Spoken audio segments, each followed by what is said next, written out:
The only way to learn is to practice, so we're going to take a look at examples in this video from Chapter 3, Section 3, Exercise 1. These are on the fallacies of weak induction. Again, this week's test will not group the fallacies into different families. All of Chapter 3 will be fair game. All of the fallacies that are presented in Chapter 3, that is, will be fair game. There won't be divisions made.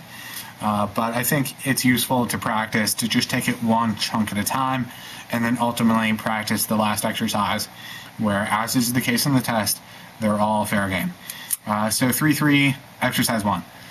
The Daily News carried an article this morning about 3 local teens who were arrested on charges of drug possession. Teens these days are nothing but a bunch of junkies. So let's again take a good close look at the structure of this argument. We're starting here with particulars, in this case, three local teens, and then we're from particular going on to make a general, broad conclusion. The teens these days, all teens these days, are nothing but a bunch of junkies. So from particular to the general, and notice the size here of our sample, 3. A sample size of 3, making a class about an entire group. This is a generalization, and the fallacy being committed is an overgeneralization, otherwise known as a hasty generalization. A sample size of 3 is not nearly big enough to tie it into Chapter 1 material. It's a generalization. Generalizations are inductive, and this argument is weak. Thus, the fallacies of weak induction. So overgeneralization, hasty generalization. On the second example in the text, if a car breaks down on the freeway, a passing mechanic is not obligated to render emergency road service. For similar reasons, if a person suffers a heart attack on the street, a passing physician is not obligated to render emergency medical assistance. So again, take a look at the structure of the argument.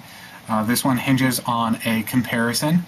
We're comparing a broken down car. We're comparing a broken down car to essentially a broken down person.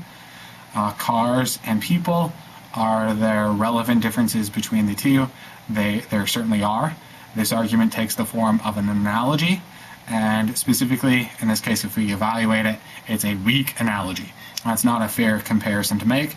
And further, let me point out here, perhaps the mechanic actually has not a legal obligation, but maybe a moral obligation to help those in need, and certainly that would be the case for the physician.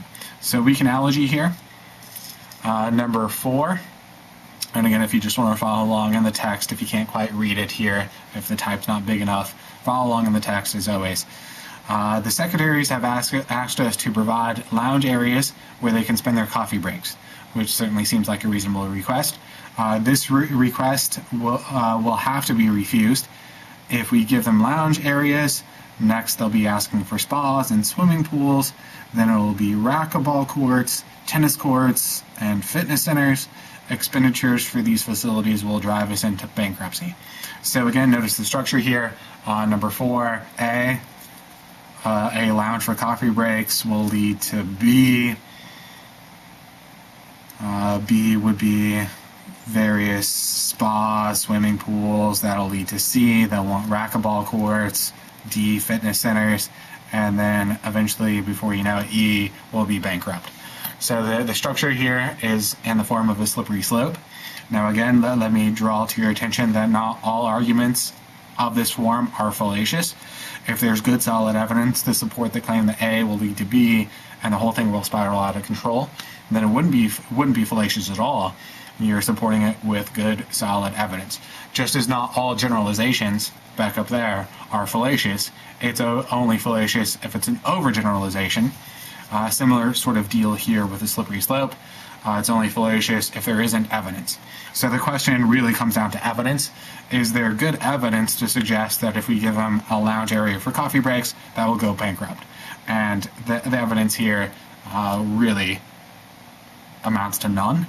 That seems like a fairly ridiculous claim to make. So this one's fallacious clearly, and specifically a slippery slope. So 6, if you're following along in the text, a few minutes after Governor Harrison finished his speech on television, a devastating earthquake struck southern Alaska. For the safety of the people up there, it is imperative that Governor Harrison make no more speeches. And the gist of this here holds that his speech caused an earthquake. He gave a speech, and then immediately following that, there was an earthquake, so therefore his speech must have caused an earthquake. Well, do speeches actually cause earthquakes? That, again, fairly ridiculous here. So this one's a false cause. A speech wouldn't cause an earthquake pretty clearly. The formal name for this is post hoc ergo propter hoc, after this, therefore because of this, otherwise known as a false cause. So let's take a look at two more examples here, and then we'll call it quits. Practice, check your answers, let me know if you have questions. Number 8, Lester Brown. Who's Lester Brown? Universally respected author of the Yearly State of the World Report. So there's the key phrase here, universally respected author. Given that description of Mr. Brown, is he a qualified authority? So what's Lester have to say here? Is he a qualified authority, respected, universally respected author? And he says that the destruction of tropical rainforests is one of the 10 most serious worldwide problems. Thus, it must be the case that this is indeed a very serious problem. So this is clearly an appeal to authority. The question is whether or not he's qualified. Note that appeals to authority are inductive. The so-called authority could always be wrong, of course. There's some chance there. But is this authority qualified? Universally respected seems to suggest yes. So this one doesn't seem to be fallacious at all. Now, it's fair to question what exactly is the Yearly State of the World Report, what's his education background, so on and so forth. But universally respected author seems to suggest that, okay, this is a good authority here. No fallacy committed. Number 11.